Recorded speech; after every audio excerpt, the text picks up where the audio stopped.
Welcome to Mario Kart! The Mario Kart series has always been one of my favorites. I started off with Mario Kart 64 in 1998 and have been a fan of the series ever since. It's a great way to bring friends together and just have fun, and also ruin those friendships. So with Mario Kart World coming out for the Nintendo Switch 2 in a few weeks, actually it's probably a few days by the time this video goes up. I wrote the script at the start of the month. I figured I'd take a look back at all the previous Mario Kart entries and see how well they fare against each other. To be more specific, this list is going over the main entries in the series. I won't be covering the arcade titles, mainly just because I don't have a way to play them, but this list will include Mario Kart Tour and Mario Kart Live. Over on my now defunct Tricky Gamer channel, I reviewed games based on a series of categories, and I'm bringing that review system back over to this channel. These categories are gameplay, story, characters, sound, and graphics, otherwise known as... I'm not using that channel anymore, but I'll leave a link to it in the description below if you're curious to know what other review videos I've done. They may not be of the greatest quality. Except Mario Kart isn't really known for having a story, so in this place we're going to cover tracks instead. I'm not even going to attempt to pronounce this acronym. So with all that out of the way, let's get started on what is probably going to be a very long video, so do subscribe.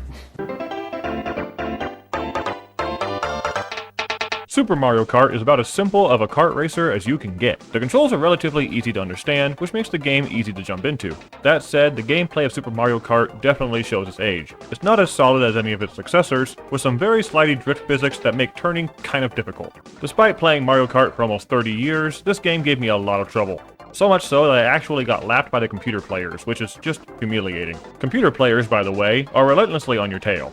Even when playing on 50cc, turns are difficult, and the CPU racers will waste no time overtaking you.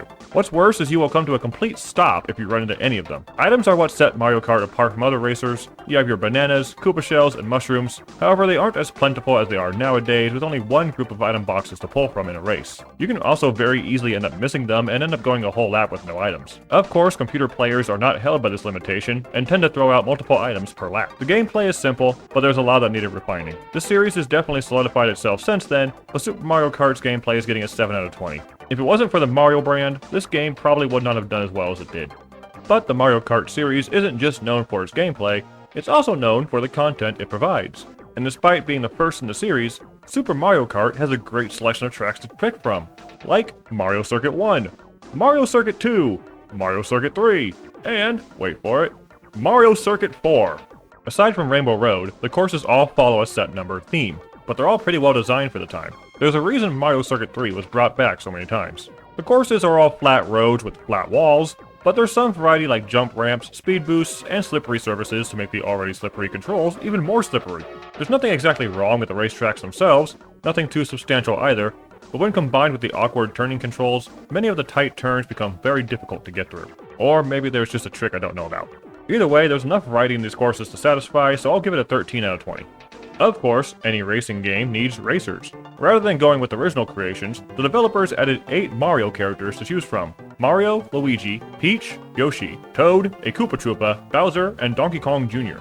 Each pair of characters has a set of statistics, such as Peach and Yoshi having high acceleration, or Bowser and Donkey Kong Jr. having high speed.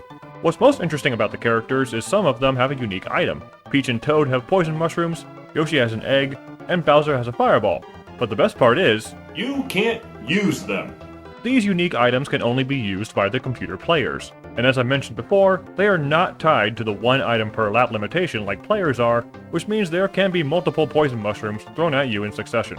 It's a good roster of characters for the first outing, but this is a very weird choice to make for the items. Granted, these unique items are mainly just reskins of existing items, but being able to shoot fireballs as Bowser would have been cool. I'll give the characters a 10 out of 20. As far as the sound design goes, it's really not that great. The music itself is fine, most of it is catchy and fits the themes of the tracks, but the SNES's compression doesn't really do it justice. It sounds like it's been bit crushed to oblivion and back, though later recreations of the music tracks have definitely done a better job. The only thing you'll hear really is the music, by the way. There's barely any sound effects, and most of the effects it does have are tied to the items. I know this is before the characters got their voices, so there was really only so much to work with, but there's not much in terms of familiar sound effects from previous Mario games either. The sound is mainly relying on its music tracks to do the heavy lifting, which is on its own fine, but I'll give it a 7 out of 20. Coming off of F-Zero, Super Mario Kart uses Mode 7 to simulate three-dimensional environments by rotating and scaling the graphics. It was very impressive back then, and even today, I would consider it impressive. It gives the tracks a sense of depth, compared to earlier racers like RC Pro-Am, which was mainly just a bird's eye view. The tracks themselves are very well detailed, with most being bright and colorful, and others being a mess. The sprites of the racers are also well done, with some nice animations like Peach winking whenever she makes a turn. Super Mario Kart also has a second screen to it, showing the map and racer positions of the race. You can also switch it to a rear view, which is switched to automatically whenever an opponent is firing an item at you. Of course, this screen isn't here during multiplayer races and battles, but this is something that wouldn't be seen again until Mario Kart DS 12 years later. As much as I like this, I also think it takes up some screen real estate. F-Zero had the whole screen focused on the player, and it also showed the map, which makes Super Mario Kart feel a little cramped in comparison. The game pulls off its visuals well enough, so I'll give it a 15 out of 20. Altogether, Super Mario Kart comes out to 52 out of 100. Welcome to Mario Kart. Mario Kart 64 is what really helped sell the Nintendo 64. The system was built with multiplayer for this game in mind. 4 players can now race against each other opposed to Super Mario Kart's 2-player limitation. I grew up with this game and I still have a lot of fun with it. Gameplay has definitely been improved, with drifting now being properly introduced. There's still some janky physics, but overall, the game is simple to play, and using the Z trigger to fire items just has a good feeling to it. However, the computer players still present a problem. There's no longer unique items, but the rubber banding in this game is insane. It feels like opponents have a set rank to be in, and they'll do anything in their power to keep that rank. They will match or exceed the player's speed at all times, even if the player is using speed boosts like mushrooms or stars. To counter this, new items were introduced, such as the Super Mushroom and the infamous Spiny Shell. There's not much in unlockable content either, as the only thing you can unlock is the new Mirror Mode. The game gets very difficult in the faster engine classes, both due to some weird physics and annoying AI, but it's still a great time, especially with the full 4-player race. I'm giving the gameplay a 13 out of 20. Taking full advantage of the Nintendo 64, every track in Mario Kart 64 is fully modeled. This allows for proper ramps, walls, and obstacles. These tracks are honestly some of my favorites in the series, from Royal Raceway to Sorbet Land. It's a great selection of tracks. That said, not every course is well suited to the game's 3-lap races. Rainbow Road had to be changed to 3 sections instead for Mario Kart 8, and it took Wario Stadium almost 30 years before finally showing up again in Mario Kart World. Some of these courses can be very long here in Mario Kart 64, though there's also many glitches you can pull off to shorten these. Overall, it's a great lineup of tracks, though it does have the least amount of them in the series, so it's getting a 16 out of 20. The character roster in Mario Kart 64 is not any bigger than Super Mario Kart's, but there are some changes. Donkey Kong Jr. got swapped with Rare's new Donkey Kong, and the Koopa Troopa got his cart stolen by Wario. I'm not joking, that's the lore we're given. Aside from gaining 1 heavy racer in exchange for losing 1 light rate racer, it's not much different from the last game, but it is still a solid selection of characters. This roster is what introduced me to other Mario characters back in the day, as the only other Mario game I knew about back then was Super Mario 64, so I didn't even know about Luigi until I played this game. I have a rather weird history when it comes to Luigi actually, but that's a video for another day. Anyway, with computer characters no longer being able to spam unique items, I'll say this roster is just slightly better than Super's, so I'll give it 13 out of 20. This is still pretty early in the Mario series, so I get there's not a lot of characters to choose from yet, but Wario really didn't need to do that to poor Koopa. The sound design in Mario Kart 64 is significantly better than Super Mario Kart's, and the music is some of the series' best in my opinion. The main raceway theme, the valley themes, and Rainbow Roads are all iconic pieces. I wouldn't consider DK's Jungle Parkway or Banshee Boardwalk's themes as music, they're more like ambient background sounds, but they fit, I guess. And now with proper voice acting introduced to the series, the characters all have some memorable expressions.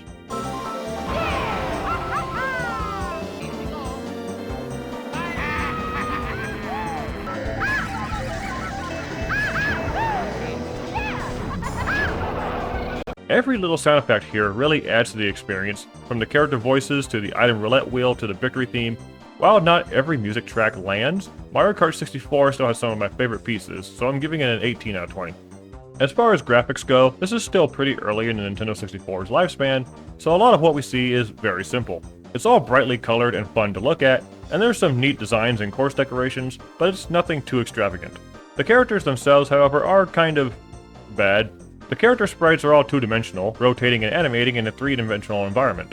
Because of this, there's not a whole lot of animation for the characters. We have their turning and tumbling sprites, and that's it. We don't even get victory animations like Super Mario Kart had. And when you view them up close, they're pretty jagged. I understand why they went in this direction, but it could have been better. I'll give this an 8 out of 20. Overall, Mario Kart 64 comes out to 68 out of 100.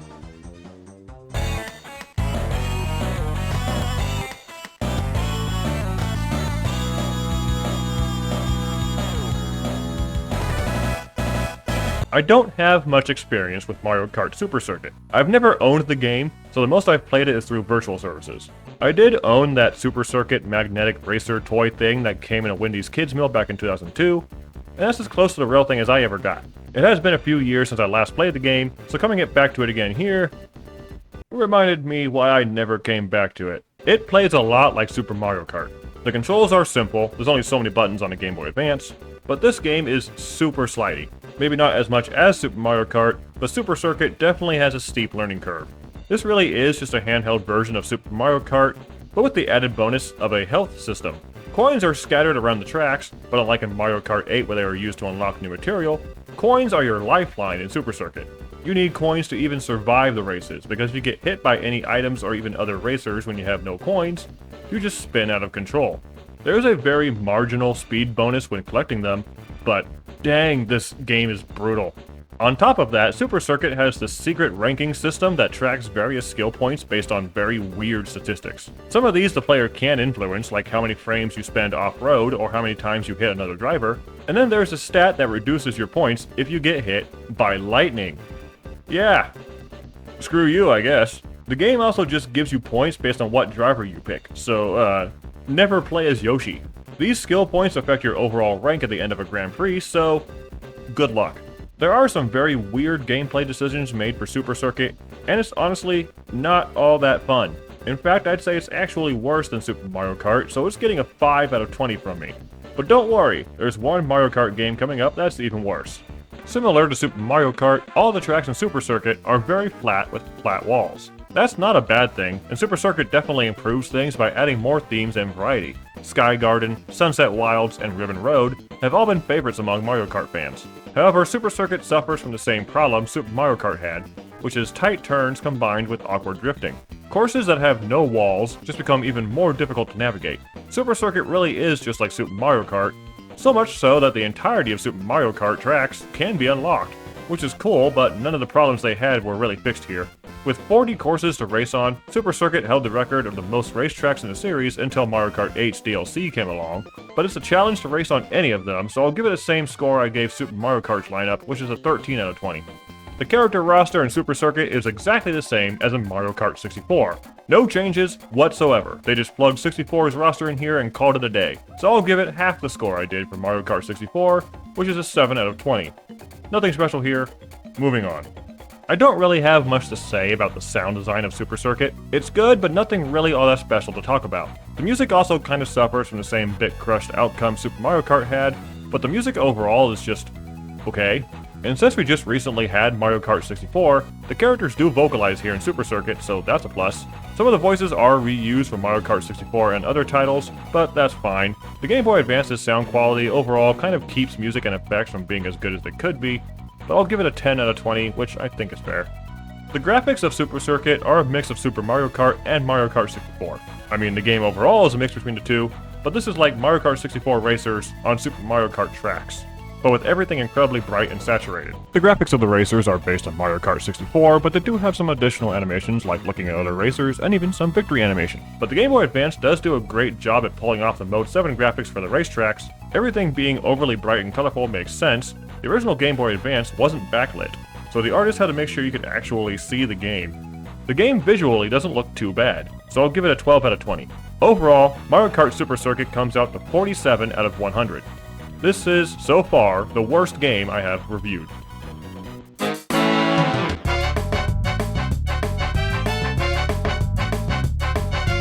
Mario Kart Double Dash is one of my favorite games in the Mario Kart series. Not quite my favorite, but it's close. I even have a poster of it. It's a bit tarnished, but I love it. Anyway, Double Dash has probably the best mechanic in the series ever, playing with two characters. One character drives, the other throws items, and you can even pair up with another player this way. The player in the back can even punch other racers. Violence. Control-wise, Double Dash handles very well. The previous games had some issues when it came to turning and drifting, but Double Dash has none of that. In fact, I'd say Double Dash handles the best in the series. At least when the back player isn't throwing the cart around. There are some wonky physics sometimes, such as when driving a bit too close to the edge or when you hit the wall, and there's very minimal invincibility frames when you get hit with items, which allows you to just rack up attacks. That's kind of what makes Double Dash so much fun, so I don't really have a big problem with that. Battle modes in previous games were exclusively balloon battles, where racers are given a trio of balloons that pop when they're hit by an item. Losing all the balloons means you're out of the battle. Double Dash adds 2 new battle modes, Shine Thief, where one pair of racers has to keep a shine sprite for the longest time, and Bomb Blast, where you just blow each other up with bombs. It's a lot of fun, and a great kart racer game. I can't wait for it to come back on the Switch too. The gameplay is getting a full 20 out of 20. To add to Double Dash's popularity, there was also a bonus disc that was distributed to those that pre-ordered the game. This bonus disc had various demos for games like Mario Party 5 and F-Zero GX, trailers for games like Pokemon Coliseum and SpongeBob SquarePants Battle for Bikini Bottom, but the coolest bonus was exclusive items for Fire Emblem on the Game Boy Advance. The developers went all out on Double Dash, and I think this was the turning point for when Mario Kart started getting really big. In terms of racetracks, Double Dash has one of the smaller selections. It has the same amount as Mario Kart 64, with 4 cups of 4 races, but it makes up for that by having some very diverse themes between them all. Mario and Luigi Circuits, Daisy Cruiser, Waluigi Stadium, DK Mountain, and more. Coupled with Double Dash's improved tight turning, I don't feel like any courses presented any real problems outside of all the new obstacles. Double Dash also improved on the length of the courses, which was a bit of an issue for the Nintendo 64 courses. Wario Coliseum is only 2 laps due to how long it is, and Baby Park is 7 because of how short it is. Once you clear all the cups on 150cc engine class, you unlock the All Cup Tour, which puts you on a randomized gauntlet of all the courses, starting with Luigi Circuit and ending with Rainbow Road. I don't think there's a single bad course in this lineup. I love playing on all of them, so that's another 20 out of 20. Another thing Double Dash greatly improved on is the character selection. No longer do we just have 8 characters to choose from, now we have 20. And look, Koopa's back!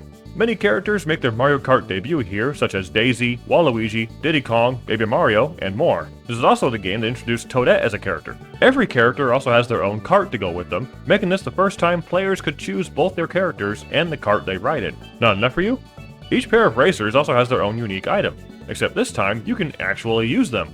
Personally, I like going with the Mario and Peach combo, as Mario's Fireball and Peach's Heart Shield make for a good offensive and defensive strategy.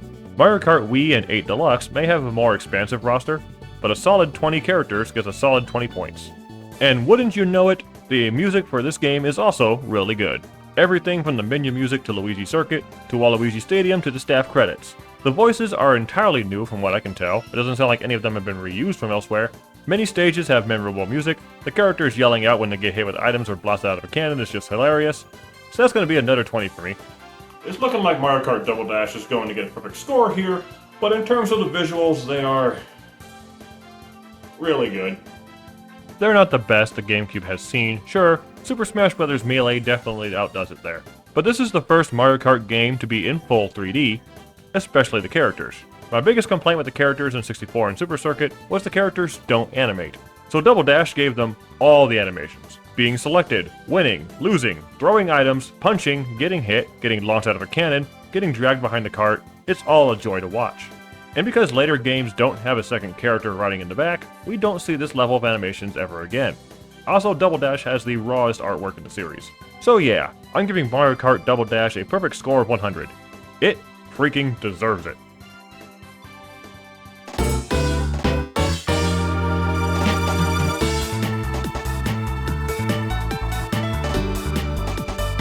Mario Kart DS is the only game on this list I've never played at all. I've never owned it, and I've never played it through other means, so me covering it for this video is the first time I've ever so much as looked at it. And honestly, I didn't miss much. For a handheld racer, Mario Kart DS handles better than Super Circuit, but not by much. Characters still feel very slidey, and moving with the control pad in a 3D space just feels weird. It's not impossible to control, but I did end up running into walls more times than I'd like to admit. DS does include 2 new items that have since been mainstays, being the blooper, which covers your screen, and the bullet bill, which rockets you along the track at a high speed. I don't really have much to say about Mario Kart DS's gameplay, it's just okay. It's better than Super Circuit, but feels like a step back after Double Dash, so I'll give it a 12 out of 20, as it does have a bit of a learning curve to it. Mario Kart DS was also the first game in the series to include online play. Because I never owned the game, I never got to experience the good and bad of this, but this is an aspect that stuck around with the rest of the series. Mario Kart DS's track lineup is very solid though. There's plenty of variety here. I know Waluigi Pinball, Airship Fortress, and Rainbow Road are fan favorites. DS also includes Retro Cups, which contain courses from previous games. However, the criticism of poor handling combined with tight corners returns as an issue here. Either I'm just very bad at this game, or these courses were not built for how slidey the racers are, which made progression very difficult. However, Mario Kart DS does have the closest thing to a story we're going to get in the series. Mission mode puts you through several challenges with set characters. Upon beating the 8 challenges in the group, you are challenged with fighting a boss enemy. It's a fun concept, though some of the challenges can be, well, challenging, especially if you suck at this game like I do. Mario Kart DS has a solid lineup of racetracks with a fun mission mode, though there are some rough edges. I'll give it a 17 out of 20. At first, Mario Kart DS's roster of characters will look familiar. It's the same 8 as in Mario Kart 64 and Super Circuit. However, unlike in those games, DS has 4 characters to unlock: Daisy, Dry Bones, Waluigi, and Rob. I don't know why Rob is here, but I wish he'd come back. Please add him to Mario Kart World, Nintendo, we need our buddy back. Every character also has their own pair of carts to choose from, and a third cart for each can be unlocked. Once the player unlocks more gold trophies, the cart limitations gradually get removed. While the roster isn't as expansive as Double Dash's, DS has a good lineup, so I'll give it a 15 out of 20. The music in this game is pretty good too. Just about every track has a memorable theme to it, which is great. Even though I've never played the game before, I've heard the music from the game many times in other means, and most of it has just stuck with me. That's how you know it's good. I feel like the quality of the music does take a hit from the Nintendo DS's own sound quality, similar to Super Circuit on the Game Boy Advance, but it's definitely better. Character voices are also better quality here in DS than they were in Super Circuit, but most of them were reused from Double Dash. I get it, it's less work, but the voices sound a little grainy here compared to being played from a television. I'll give the sound design a 16 out of 20. Graphically, Mario Kart DS is, kind of a mess. It seems to take the same visual style as Super Mario 64 DS, but it's all rushing by you so fast that it all looks very noisy and messy, especially in races where there's a lot going on around you. It's not bad, but it's very sharply colored. I think it maybe would have benefited from some blurs. Some visual effects, like when you use a star, also have some odd lighting to them. The character animations and designs are also very simple. They have winning animations that also play when they land a hit or are under the effects of a star, but no losing animations. They just keep driving like nothing happened. Like, oh no! Anyway. Also, Mario looks kind of weird. One of the coolest things in this game, though, is the ability to make your own emblem. This emblem is used in the place of the character's usual emblem on their carts. I went with my Power Master Diamond emblem. You should go check out my game demo in the description below. Mario Kart DS's graphics aren't the best in the series. There's places where it works, others where it's a grainy mess, and the lack of character animations doesn't really help. I'll give the graphics an 8 out of 20. It needed more work, and I know the DS is capable of more than this. Overall, Mario Kart DS comes out to 68 out of 100, which puts it right along with Mario Kart 64. And now for my personal favorite game in the series.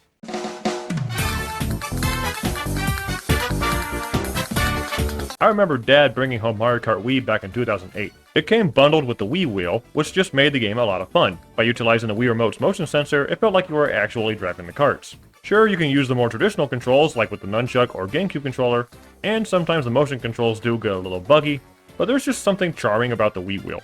I like playing with it whenever possible. Mario Kart Wii also introduces some new items into the mix. The Mega Mushroom, which makes your racer giant and flattens others you drive over, the Thunder Cloud, which gives you a burst of speed but shocks you if you hold on to it for too long, and the Pow Block, which stuns every racer ahead of you. We don't see these items again in later games, though the Mega Mushroom is returning in Mario Kart World. Wii also has some of the weirdest and funniest physics engine I've seen in the series. It's insane the amount of tricks you can pull off in this game. You can really break this game in some very nutty ways.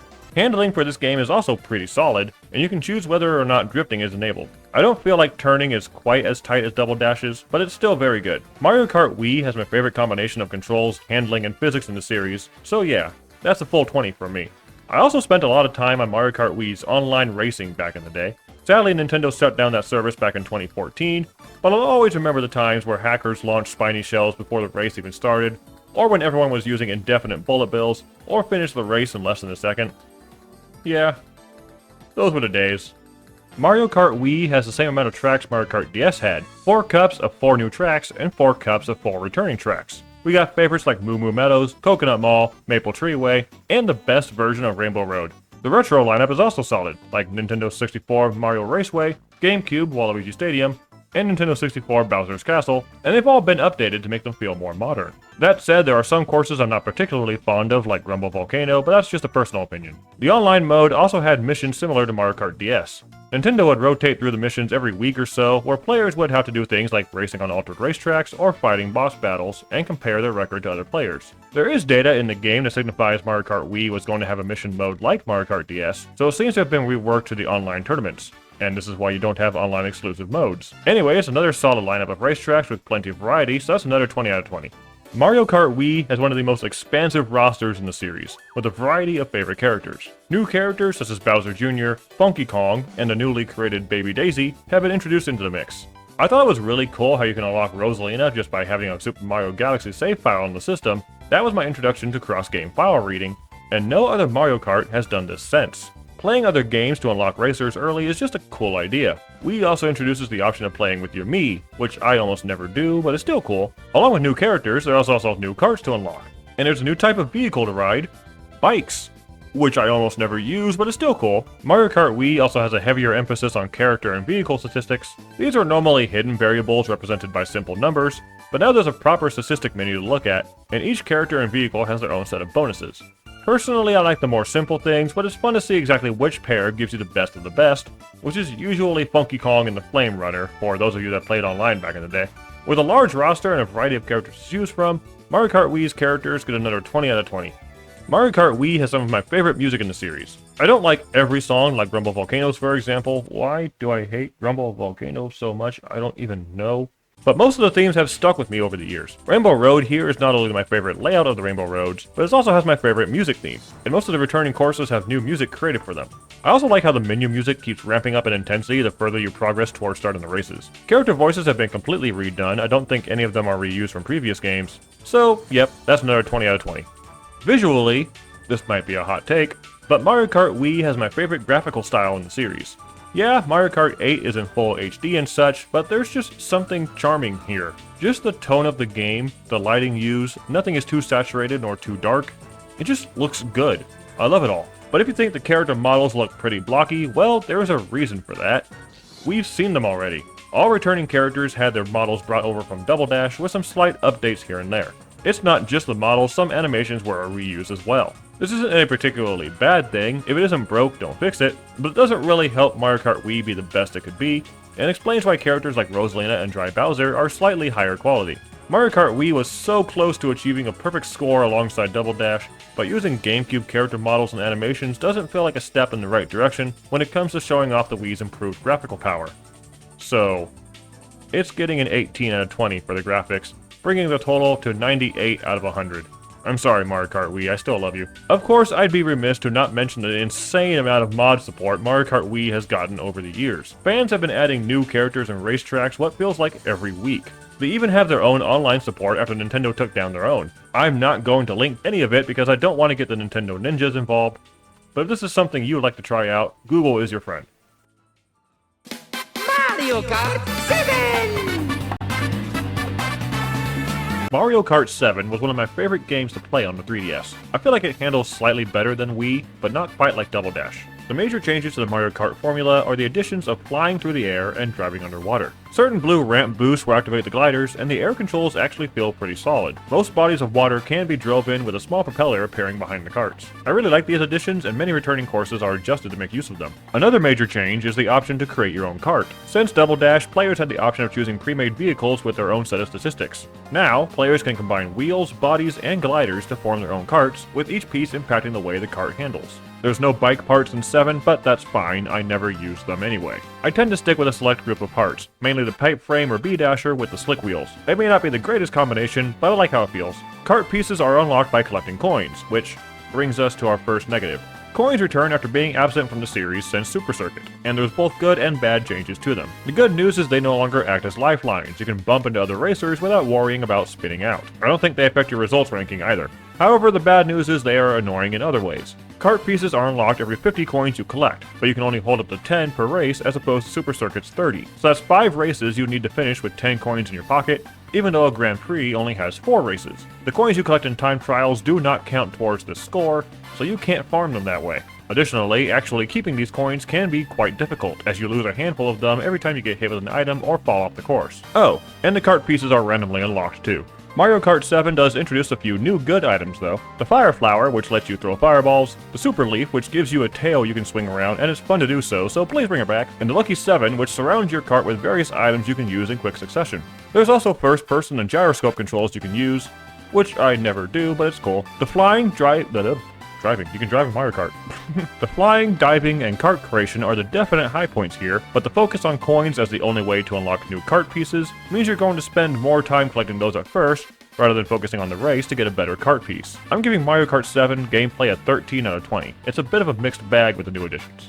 With the addition of flying and diving, many of the courses in Mario Kart 7 are built to take advantage of these. Rock Mountain was one of the first races shown for the game, and I remember seeing it before gliding was implemented, which meant racers were just flying off of a high, definitely lethal ramp, and Rock Mountain remains one of my favorites because of that. It is a funny name though. Mario Kart 7 also introduced segmented races, where instead of 3 laps around, it's only 1 lap that's split into 3 segments. This creates some very long races such as Woohoo Island or Rainbow Road, in exchange for never seeing the items you place on the course again. Essentially, it's more like a drag race. It's a fun concept with fun races, but I personally prefer the 3 laps. It's more chaotic that way. Mario Kart 7's course lineup is the same amount in Mario Kart DS and Mario Kart Wii, 4 cups of 4 new tracks, and 4 cups of 4 returning tracks. The returning tracks have seen some fun updates to include the gliding and diving, such as adding gliding segments in Koopa Cape or flooding the hull of Daisy Cruiser. The tracks are all very well designed and take full advantage of Mario Kart 7's new additions, so I'm giving it a 20 out of 20. The roster for Mario Kart 7 starts off looking a little familiar. It's the same characters from Super Mario Kart, though with a different Kong. 9 other characters can be unlocked, more than half of them new characters. Shy Guy makes his main debut after being restricted to just Mario Kart DS's multiplayer mode, but you may notice someone major missing here. Waluigi is just gone, an oddity in the series since his debut in Double Dash, and this was probably due to time constraints. I feel like Waluigi would have been one of the first characters you'd make for Mario Kart, considering Waluigi pinball returns, and Wario is the only character to not have a backup computer rival. So I feel like something got removed here. Mario Kart 7 seems to have been a little rushed when it came to its roster, which gave us Metal Mario as an easy character to take the spot, but hey, we got Honey Queen, which I'm sure everybody used, right? I know you can only fit so much into a 3DS cartridge, but I feel like the roster could have been better if more time was spent on it. There are some good additions and some not so good additions, so I'll give the roster a 15 out of 20. Mario Kart 7's music is a bit of a mix for me. The music for the returning courses are all reused from earlier titles, which makes sense. Luigi Raceway uses the remade music Mario Kart Wii had for Mario Raceway, for example, but it's pretty hit and miss for the new racetracks to me. I like the themes of Toad and Mario circuits, Neo Bowser City, the Woohoo Islands, and Rainbow Road, but I'm not too fond of Rosalina's Ice World, Wario Shipyard, and regrettably Rock Mountain. I'm not entirely sure how to explain what I feel here, but some music just comes off a little harsh and sometimes just discordant. Maybe the music got rushed too? I don't know. About half of the new tracks just don't have memorable themes to me. I can't tell if the character voices are reused or not, so I won't talk about that, but I'm giving Mario Kart 7's sound design a 12. As far as graphics go, Mario Kart 7 is one of the best looking 3DS games. Everything is vibrant and colorful. Honestly, if we just updated the resolution of the models, this graphical style would look better than Mario Kart 8. And of course, being on a 3DS, there are many cases where the game takes full advantage of the stereoscopic 3D. Seeing the leaves from the trees float around you on Mario Circuit, or taking in that high jump from Rock Mountain, they wanted this Mario Kart to look shiny and new, and I think they pulled it off. The character models are definitely very blocky and the animations are still pretty simple, but they're better than DS's at least. There's a couple of minor details that look a little rough, but I enjoy looking at this game. I love the way this game looks, so I'll give it a full 20. Overall, Mario Kart 7 comes to 80 out of 100 points.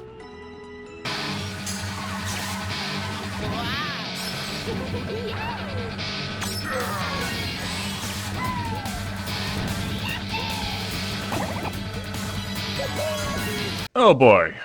Where do I begin? Let's cover the good points first. Mario Kart Tour is a smartphone game that received a lot of support over the years. It had various updates that included new characters, karts, and tracks.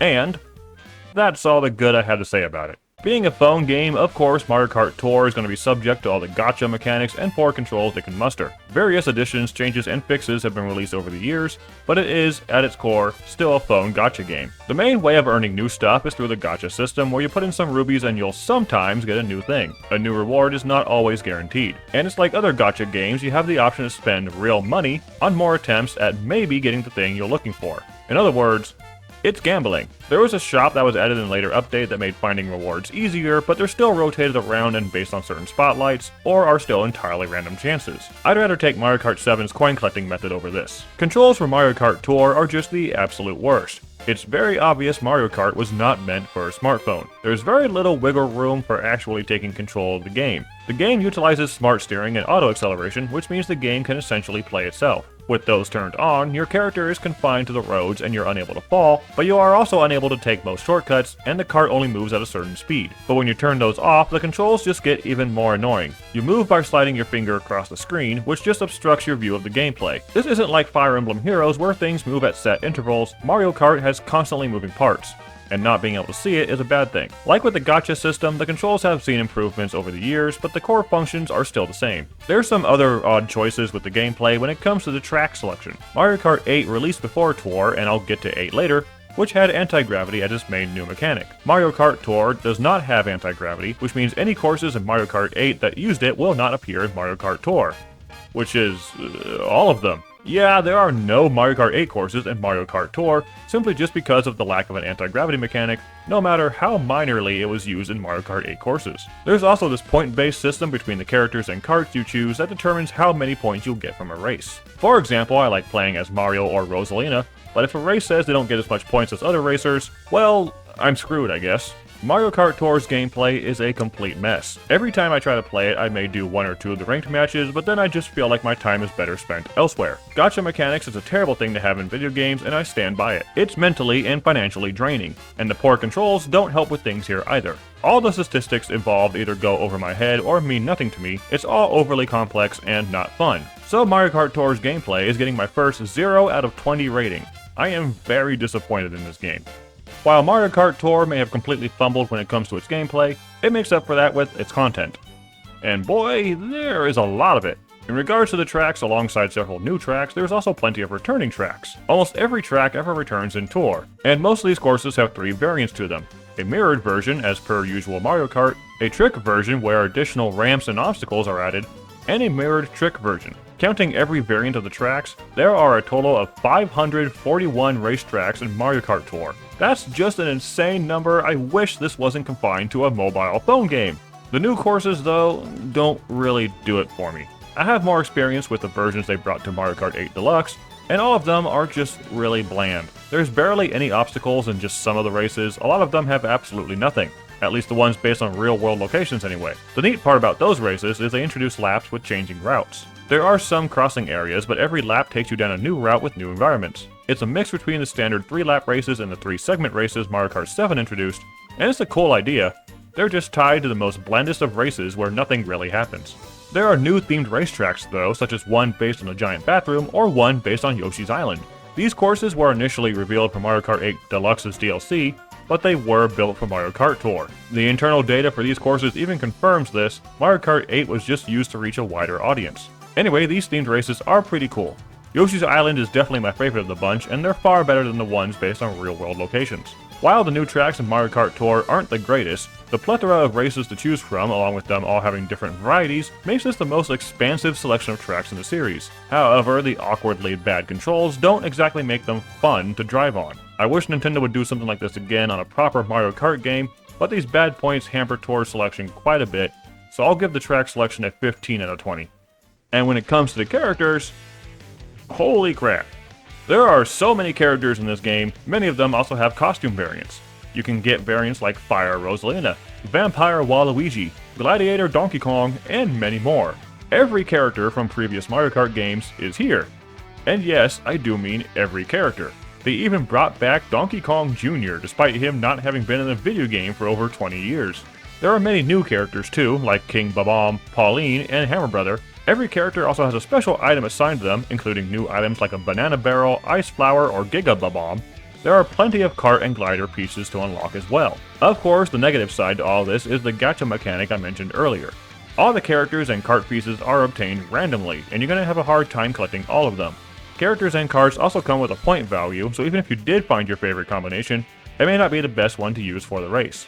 Despite the methods of obtainability, this is still the most impressive roster in the Mario Kart series, and probably will continue to be so even after Mario Kart World releases. So I feel like giving it anything less than a full 20 would just be an injustice. I'm pretty sure every returning race course and character has reused music and sound effects, which isn't a bad thing, but also completely expected. I can't recall what any of the new music tracks sound like off the top of my head, which means none of it really stuck with me outside of Yoshi's Island. That's not saying it's bad, just it's not very memorable to me. I don't really have much to say about the sound design here, so I'll just give it a 10 out of 20. I don't have much to say about the graphics either. It's all very smooth and colorful, but it also all seems very bland and saturated. It's a phone game, so I don't expect the highest quality of graphics. It's more of a gets the point across kind of style. I do like those postcards that were drawn to celebrate the launch of the new tours, but that's not in the actual game, so I'll just give the graphics another 10 out of 20. Overall, Mario Kart Tour comes out to 55 out of 100. Surprisingly, that's actually better than Mario Kart Super Circuit, but Tour is mainly relying on its gacha-focused content, so maybe I'll just make that a negative 55 instead. Yeah, that looks better.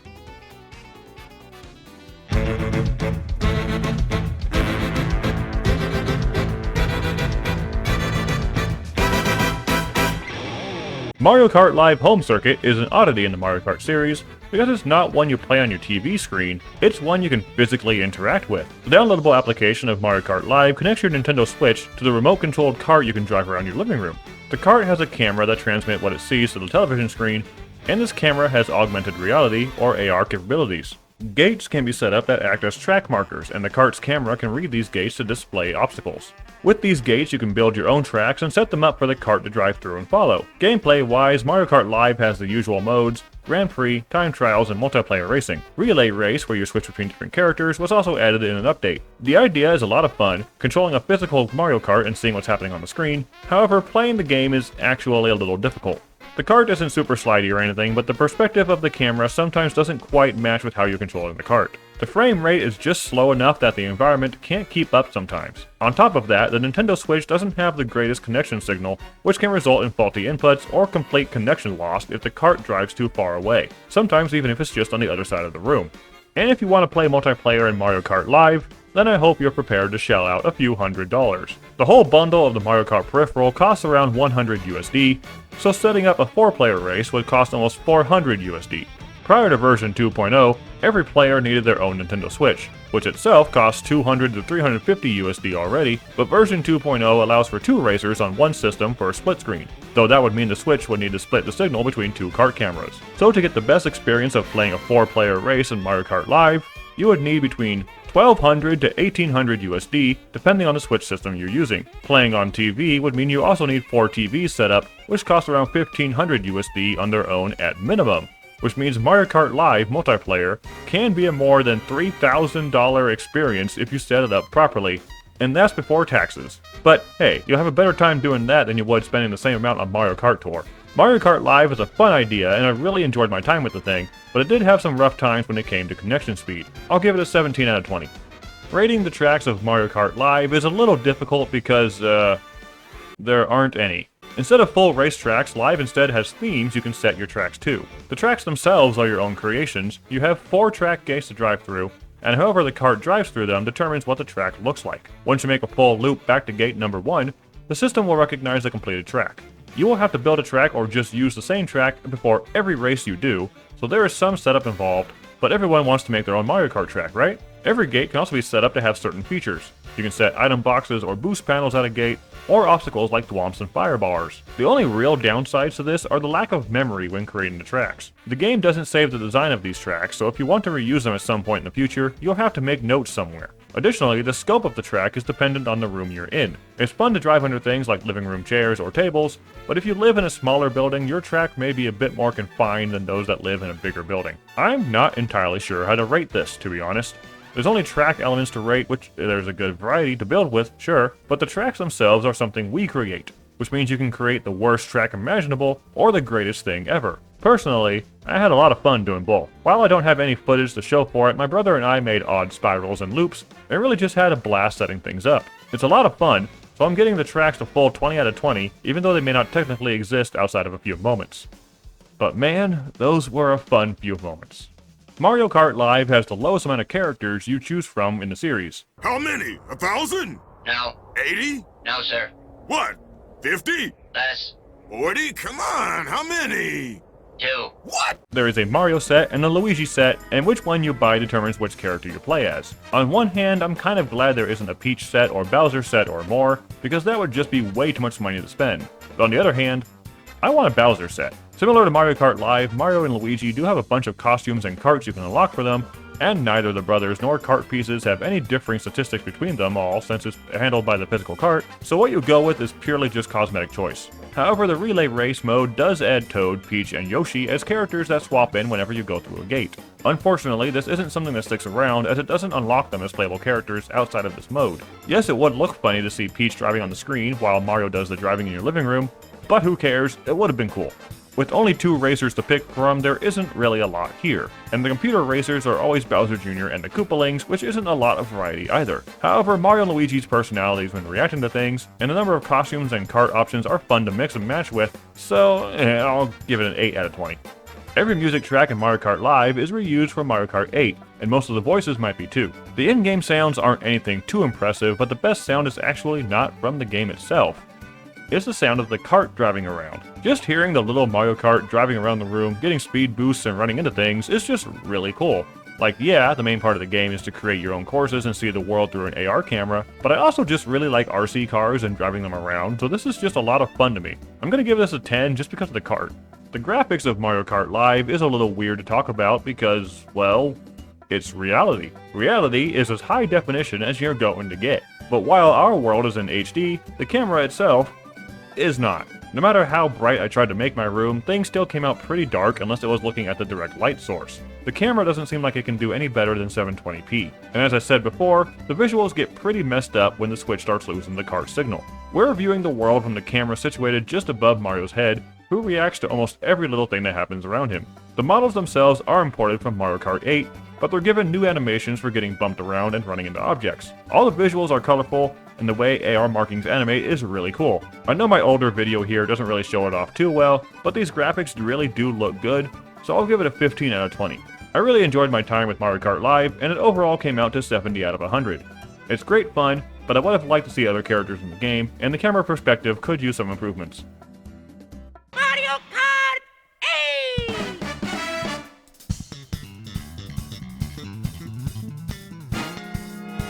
And finally, we arrive at Mario Kart 8. For this segment, I'll be specifically rating Mario Kart 8 Deluxe, but I'll refer to the Wii U original at times. Anyway, the main new gimmick of Mario Kart 8 is the addition of anti-gravity. As it suggests, this means vehicles can ride on walls and ceilings along with the gliding and diving mechanics from Mario Kart 7. It's overall a fun concept and the racetracks utilize it well. Even returning tracks were updated to include this new feature. Anti-gravity also gives you bursts of speed when you run into certain objects and even other racers. Compared to previous entries in the series, Mario Kart 8 is a very solid racing game, which is both good and bad.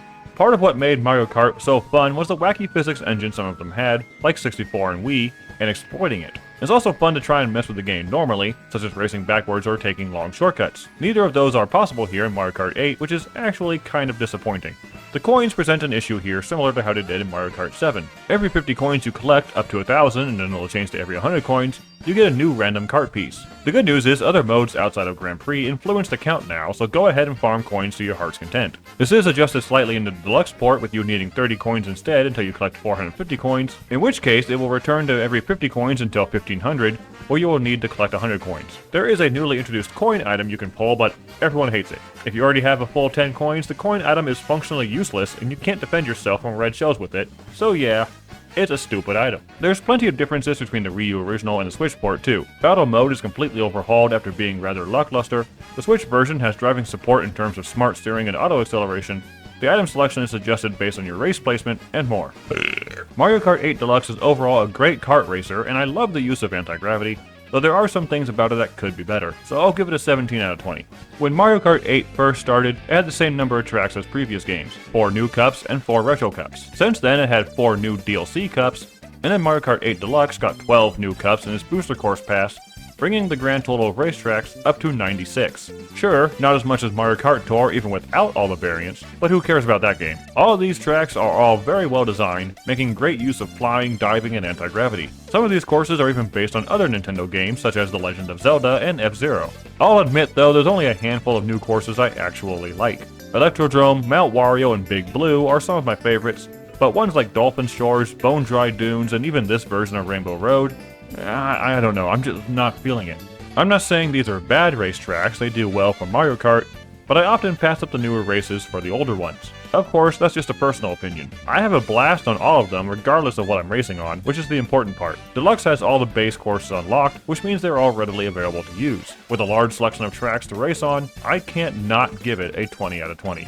Mario Kart 8 starting roster is good, but also kind of weird. Waluigi is back from the dead, but we have all the Koopalings and no Bowser Jr. We also got series Confliction Baby Rosalina, and probably evil Metal Peach counterpart as new creations. Luckily, DLC packs for the original game and Deluxe expanded on the roster, giving us returning characters like Dry Bowser, Diddy Kong, and Petey Piranha, while also adding new characters like Link, Peachette, and Kamek. It may have started off a little oddly, but we got there in the end. Like with Mario Kart 7, you can also create your own combination of kart pieces. 8 brings back the bikes as additional body pieces, while also adding ATV parts. I know Mario Kart World doesn't do individual pieces anymore, but I'd like to see ATVs return, they were fun. Not counting Tour's many costumes, Mario Kart 8 Deluxe has the most expansive roster, looking to be outdone in Mario Kart World by putting every minor character under the angry sun in a go-kart. Full 20 out of 20.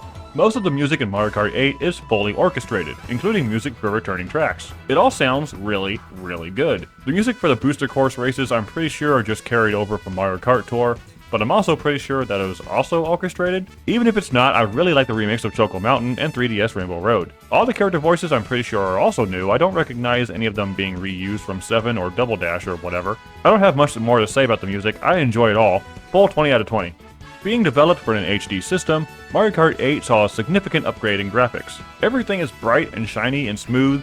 It may not be my favorite graphical style that belongs to Mario Kart Wii, but Mario Kart 8 does look really good. Characters also have more expressive animations and tricks than they did in Wii and 7. However, things get a little bit dicey when it comes to Deluxe's booster course racetracks. There is a noticeable difference in quality between the races there and the ones in the base game, almost as if they were initially created for a less powerful handheld device. It's clear these races were just ported from Tour with some slight updates, and that's kind of what the Booster Course Pass DLC was meant to be. Mario Kart Tour will eventually go down, support for it has already properly ended. Mario Kart 8 Deluxe was meant to preserve most of the courses in Tour, but they could have spent a little more time with the touch-ups. I'll give the graphics an 18 out of 20. Overall, Mario Kart 8 Deluxe comes out to 95 out of 100.